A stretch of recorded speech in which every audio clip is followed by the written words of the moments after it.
Story time of how I moved to Dubai. The story of how I moved here is not the traditional route. Honestly, it was just me being silly. I get so many DMs, so many comments, so many messages. How did you move to Dubai? What's the route? And honestly, guys, I've never applied for a job in Dubai. You're asking the wrong person. Anyway, before I start the story, I moved to Dubai when I was 23 years old. I work in marketing, love my career. And it happened only because I'm such a risk taker, honestly. Anyway, this is how it started. You don't need a degree to move to the UAE or anywhere, I think. But I graduated in lockdown. I went to UCT and I studied neuropsychology and industrial psychology. So I either wanted to go in the business part of psychology or neuropsychology, but maybe branching into child psychology because I genuinely, maybe not of my own, but I do love children. Nevertheless, graduated in 2020 or 2019, it was lockdown. Then I worked in Cape Town for 9 months. Then I saw a post for a job in Zanzibar. I was on that flight.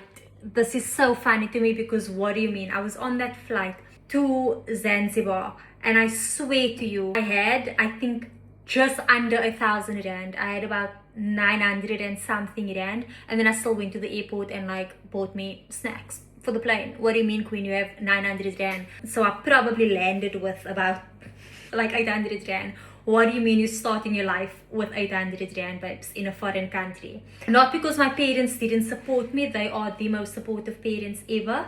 But I didn't come from crazy money. Not even crazy money. My parents, I don't know if this is oversharing, but my parents are freaking the best parents ever. I never lacked anything that I can say. But I've always been the type to, because I considered my mom had an amazing job and then she left it to be a stay-at-home parent. We are 3 girls and she wanted to genuinely be like involved, which she was. And I'm so thankful for that. Genuinely, I'm so thankful for that. So anyone who's like, oh no, I'll never be a stay-at-home mom or career women are more busy, trust. Both decisions, each comes with its own challenges and with its own rewards. And then my dad worked in, he was a radiologist.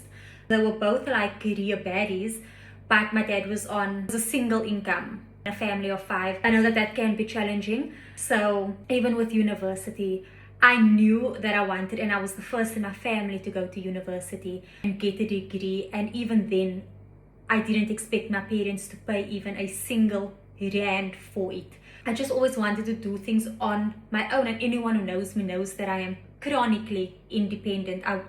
Asking for anything, it genuinely irks me, which can be insulting sometimes. I get that, because it's not that I don't want to take it from you, it's genuinely that I can't. I made sure that I was the #1 student, honestly, top 3 or nothing. And I got a full university ride. At the end of 4 years of graduating, guys, I paid 37 rand to print my degree. On that, I am not gonna claim poverty because that would be lying. I had a roof over my head, I had food on the table, but we have experienced difficulty, especially the economy is crazy, man. My dad retired as well because he is about to be 70. So obviously I knew he's not going to be working forever. My mom has been a stay-at-home mom for so long. So I kind of, not that they ever said this, because they never would. Like, honestly, even if they had nothing, they would find a way to give me and my...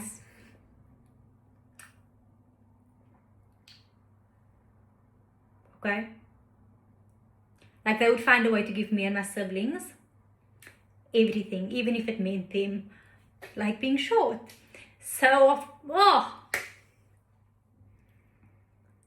this was not the direction I wanted to go in. Anyway, so obviously I knew that I had to make it. And my first year in Cape Town, like, I didn't see that happening for myself. I knew one way or the other, whether that is in a different country, like, I have to do what needs to be done. And I'm so thankful that I made that decision, because now I don't need to depend on my parents and they can come to me for absolutely anything. Not that they even need to come to me, because, you know, as a child, you just know that for parents who gave you everything, who sacrificed so much for you, you're going to go through a period of your life where you do the sacrificing once again, not because they asked you to. My parents would never be like, you have to do this, you have to give me this, you have to.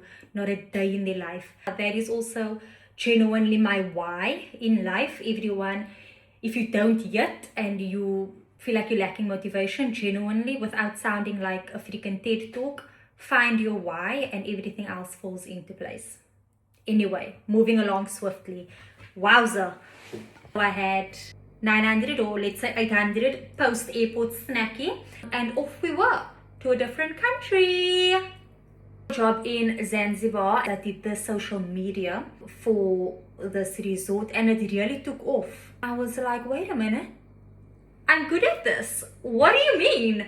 So that's that, right?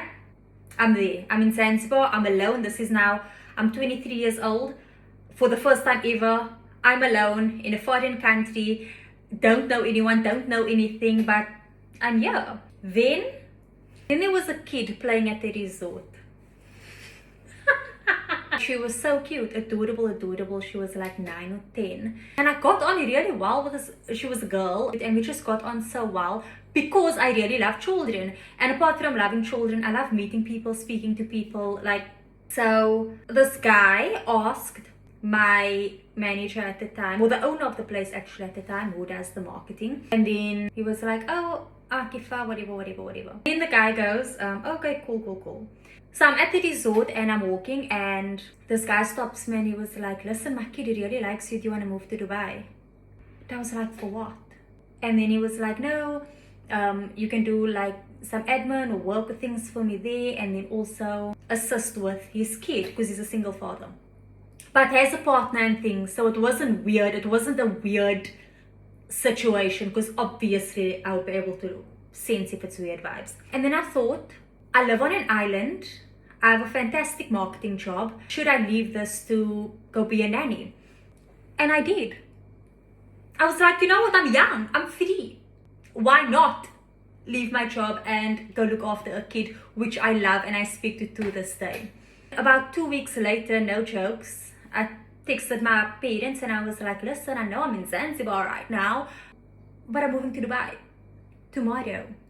So I land in Dubai. I'm just there for the vibes. I don't know anything. I literally don't know anything because what do you mean I'm 23 years old? It's all in the same year. What do you mean I'm 23 years old and I'm now in Dubai? So then the guy and his daughter fetched me from the airport and then we went to a hotel. They dropped me at the hotel to stay in for the first night and they left. Then they said, rest, whatever, we're going to come back the next day. They come back the next day with a car for me. What do you mean? I should have been a nanny a long time ago. Oh, but now I'm in a foreign country, Dubai, the roads are insane. Yes, so now I have to like drive. What do you mean me behind the wheel? What do you mean? Anyway, so first day on the job, I go. Absolute best ever because she's a grown, it's not like looking after babies. I could never. She's grown, she's so intelligent, like we can have a proper conversation. It was about 2 months of me finding my feet and then only being with her for like 4 hours a day at most. So I had all this free time, a good salary for that time. Fine, all is well, all is good. But then after 2 months of genuinely enjoying this, in that 2 months, obviously I had my laptop and things and I still did my own work on the side in marketing just so that I don't lose that skill.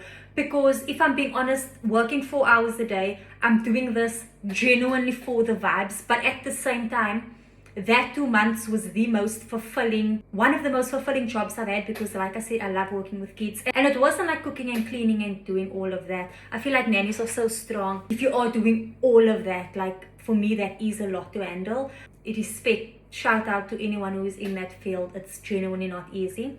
For me, it was mainly like chilling, reading, engaging, and it was fantastic. Anyway, then I went to networking events in that time period as well, right? Because I would be done at like early before the sun even sets. So then I would go to networking events, because obviously you also need to have a plan of action for everything. So yes, I came here for the vibes, but I knew, okay, fantastic. I'm in the hub of like growth right now. And this was early days of Dubai. Well, not early, but it was a good time before the influx of people. Built my network, and then this is where I would say my career started. And when they talk about work ethic, discipline, I'm telling you, never slacking in that department. I woke up at 7 a.m., dropped the kid at school, and then someone reached out for marketing, and I thought, you know what? Who says I can't work 2 jobs at once? So in the morning, wake up, drop the kid off at school, go straight from there to my job. I did social media marketing for a company, and then leave at 3 p.m. or 3:30 p.m. Go fetch the kid from school, chill a bit. She goes to sleep, and then I work again in the evenings. That was my life for a few months. Not even a few months, maybe 4 or 5 months. And then I was like, okay, I need to lock in now, because as fun as it was, being with this amazing kid, freaking amazing, we still speak to this day. I think I saw her like a month ago. And as much as I love her, and as fulfilling as it is, I'm not even joking, guys, it was so fulfilling for me. I obviously need to go back to focusing on my actual career that I want personally. So then the little girl, it's so crazy how life works. The little girl moved to South Africa, which is so crazy. She moved to South Africa, so I had time again. So then I went full time into this marketing job that I had, and then I did that for like a year, and then I did that for a year and a half maybe. And then I was like, okay, now's the time to really, and I think I've explained this in another video, where I'm gonna test myself. I want to be on my own for a year or two, just to see if I can navigate the UAE market without that company backing or without any support. So I did that for, I think, 2 years, and it was so fun. Built my own network. I upskilled myself even more, because you never stop learning. I familiarized myself fully with the UAE market, because it's very different to a lot of other places. It's like 24/7 on the go, 24/7, 24. And then a marketing agency reached out to me. I've got a couple of job offers in between, but I've become so picky, because like I said, I want to feel fulfilled in a job. Culture is so important to me. I'm very picky when it comes to, I've not worked many jobs in my life, apart from, I'm talking like as an adult. When I was younger, I worked at a tuck shop. I handed out flyers. There's no job under the sun as a teenager that I haven't done. This sounds cringe, but I'm genuinely a hustler. I respect hardworking people and honest living, putting in the grind, paying your dues, because eventually it pays off for you. Right, so anyway, I worked for myself for a year or two, and that was absolutely fantastic. Learned so much, did so much, saw the most money ever in my life. Then a company reached out to me. I was literally on vacation, and then a marketing agency reached out to me, which was one of many, to be honest. I've never applied here. An agency reached out, and because they voted, everyone says the best of the best, but they voted one of the best, and it shows, the results show at this marketing agency. So I went there. So yeah, that's my story of moving to Dubai. Not that interesting. So when people do ask me for advice, I will never gatekeep. Genuinely, I will not gatekeep. I will advise you based on other people's experiences, but I can't off my own experience, because I've not applied for a job. I can advise you on how things are here and what to do when you are here. But yeah, that's that. And then I want to leave you on this note. I am seeing that there's so many South Africans who are moving here. Like anywhere in the world, research before you do something. Don't go into something you genuinely don't like. I went to go be a nanny because I knew that I would enjoy that. Apart from the vibes, I knew I like children. I would love to practice child psychology. But do something that you at least enjoy, or that I wouldn't say good at, because you can learn to be good at something. But yeah, just do something you enjoy, and that's going to make your experience here better. And also, triple check contracts. Don't just accept any offer because it's overseas.